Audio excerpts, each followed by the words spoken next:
Hi guys, welcome back. So today I was sitting outside again and I was thinking about fall landscaping and fall plants and what would look good as far as improving the landscaping around the house and which plants to buy, where to buy them, and how to take care of them. So I decided to just hop on here and do a video after I had done some quick research in order to let you all know what I found. So, if you're interested in some ideas for your front yard for the fall, stay tuned.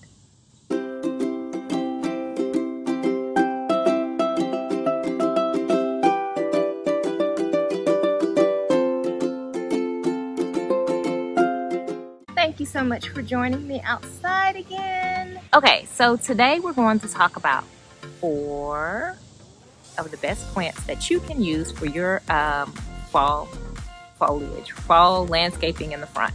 Okay, so in my research, I found that chrysanthemums are one of the best plants that you can use. Now, chrysanthemums are not like the other flowers that we're going to talk about in the sense that they are sold in quarts and they come in buckets because they're a mum, and they tend to have like these bushels, kind of like hydrangeas. I really like the idea of using chrysanthemums because they come in this really pretty, almost like a pale or like a light orange color, and they look really nice, like sitting up against a pumpkin and other decorations that you may use in your yard. Chrysanthemums are also good because they can last from like late summer up until the first frost, which would be about November. Now, because I live in the South, I could probably keep some chrysanthemums alive until about the beginning of December, depending on what the weather does this year. So chrysanthemums are a really good choice. Another reason why I like them is because when trying to make an area appear full, again, those mums, the bushels, so. Okay, so moving on. So the second flower that I found that would be good for your fall front yard, your fall landscaping is violas. Now, I really like the violas because they're purple, and purple is my favorite color. But not just because of that, but the center of the flowers are like a light yellow color, and it's really good because the purple adds in like a nice deep color. It's it's a complementary color to that gold color that you'll find with the chrysanthemum. So when you put these flowers together, the chrysanthemum and the viola, they really do look good together. So first chrysanthemums, then violas, and the third flower is a zinnia. So zinnias are also a really great flower because they're really fast growing. So you can plant seeds for zinnias and they will bloom in about 6 to 8 weeks. So if you wanted to start now, even with your summer foliage, I would probably wait until the beginning or the middle of September. But if you wanted to start now, you could plant those seeds. In about 6 to 8 weeks, your plants would have grown. They would be there. And so sun won't let me be great. Okay, but that would be like a really good plant to have.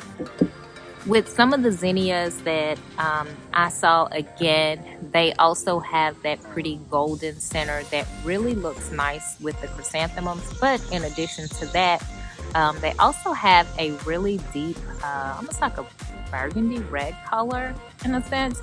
And so the reason why I really like that color is because if you have a brick house, it almost like pulls the color from the house onto the yard. And so when you're looking for those flowers that are going to not just look good and pop and stand out, that actually create like a nice little color scheme, like all of that looks good together. The zinnias, the violas, and the chrysanthemums. So another good thing about the zinnias is that they can actually last up until a light frost as well. And so one of the things that I like about each one of these plants that I'm discussing today is the fact that you won't have this patchiness where it's like you have one plant that's grown and then another plant that dies. And so, you know, for the most part, they'll all kind of live and then die together. Okay, so last but not least, the next plant that I want to talk about is the marigold. Yes, marigolds. Okay, so marigolds are another great plant to have in your yard if you're looking for that beautiful fall landscape. Marigolds, much like the chrysanthemums, kind of have like that pom-pom look to them.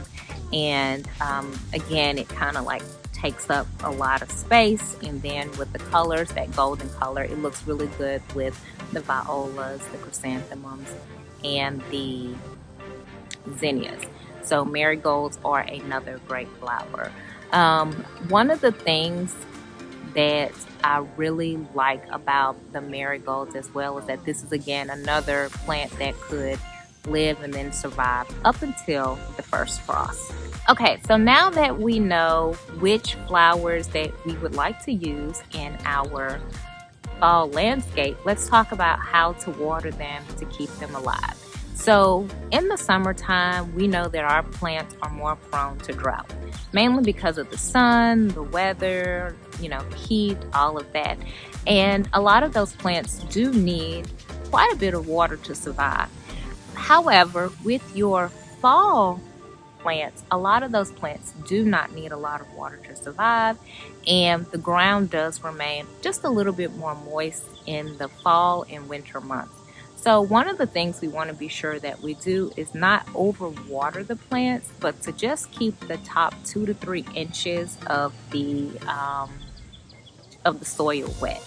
And so keep it moist. And so if the top 2 to 3 inches stay moist, then you can be assured that your plants will remain alive. Part of that is because their root system is not that deep, and so a lot of times these are not plants that would require a whole lot of water because they don't have that very deep rooting system. I think oftentimes in the spring we're trying to water bulbs that have been planted and revive bulbs, and so the ground does need to be a bit more moist, and we do need to water those plants a bit more in order to bring them back to life or keep them alive. Okay, so we know what we want, we know how to keep it alive, so now let's talk about where we're going to get it from. Okay, so if you have a nursery in your area, this is a no-brainer for you. You can go to the nursery and pick up these plants. However, if you do not have a nursery in your area, then sometimes you may have to rely on chain stores. No, this is not a sponsored video, but I was able to search online. Now, I did not find what I needed at the Home Depot website, but I was able to find what I needed at the Lowe's website. And the reason why I think that's important is because oftentimes we do have these chain stores nearby, and it gives us the way to say, okay, well, this is what I want, I can find it, and then you can price what you're going to purchase before you actually go out and purchase it. I know I do set a budget, and then I decide, okay, I'm getting 5 of these, 2 of these, 3 of these, etc. So it really does help if you can look online for what you want to purchase. So what I found, and I wrote it down just to make sure I didn't provide any misleading information, was that at Lowe's you can get a 3-quart pot of chrysanthemums for about $6.48. The violas are $1.48 for an individual, like a little individual cup, and then $10.98 for a 12-pack. Zinnias, $1.48 for that individual plant, and then $10.98 for a 12-pack. But the marigolds were $1.48 for an individual pack, and then $16.98 for an 18-pack. I didn't see 18 packs for the other 2 plants. So I would say at this moment, the most cost-effective location for purchasing your fall plants for your landscaping is Lowe's.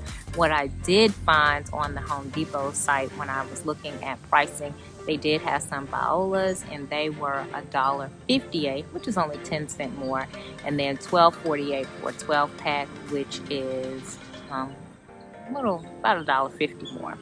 So I'm pretty sure if you compare prices in nurseries, you may even see, a difference in pricing there. So if you like this video, be sure to like, comment, share, and subscribe. And for more inexpensive design inspiration, be sure to spend your weekends with Winnie. Bye.